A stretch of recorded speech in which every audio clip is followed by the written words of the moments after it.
nyika yakatimana inorara zvinyoronyoro. Mvura yengonira kairi muchinotandira moyo, chinotarisa nyeredzi rekaita ngwena akando. Chawa takatumwa chando mufumba mwe, misi yechitafura kunge huchawe kuti vari pandiro vanondipata neiko.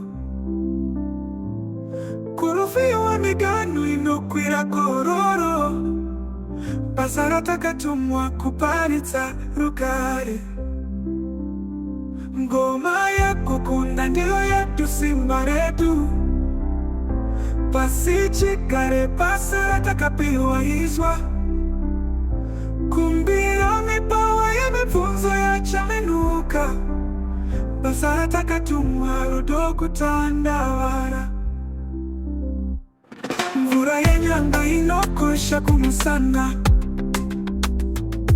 kune huya rekutanga kuziva kwati. Takarusivisa dzimwe nyika kure kure, hatichadzokere hakore tangotangazve. Chinzvimbo chine simba mukati mepasina, murudzi wenyeredzi Mwari akatigwira. Ngoni nesimba zvipo kusvikara nhasi, basa risingapere zvipo zvawanda. Yakamira achiendeswa kune mweya wakanaka, nyira dzenyika dzitete, ngoni dzomorambo.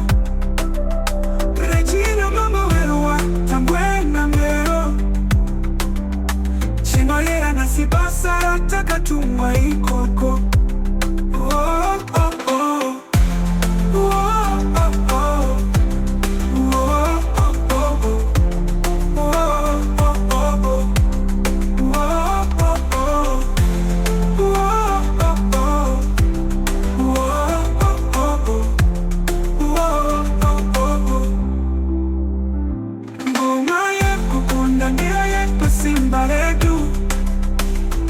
Pasichigare basa ratakapiwa izwa, kumbira mipawa yemibvunzo yachamenuka.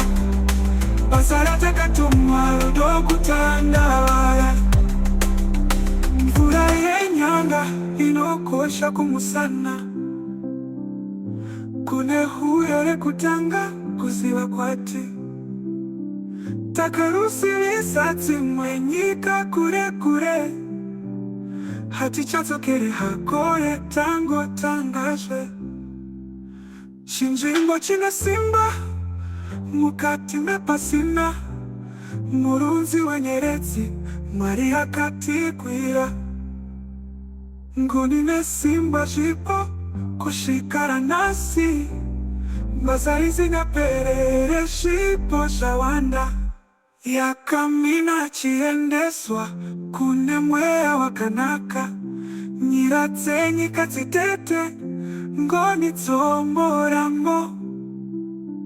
Regina mambo weruwa tambwena mbero, chinoyera nasi basa ratakatumwa ikoko.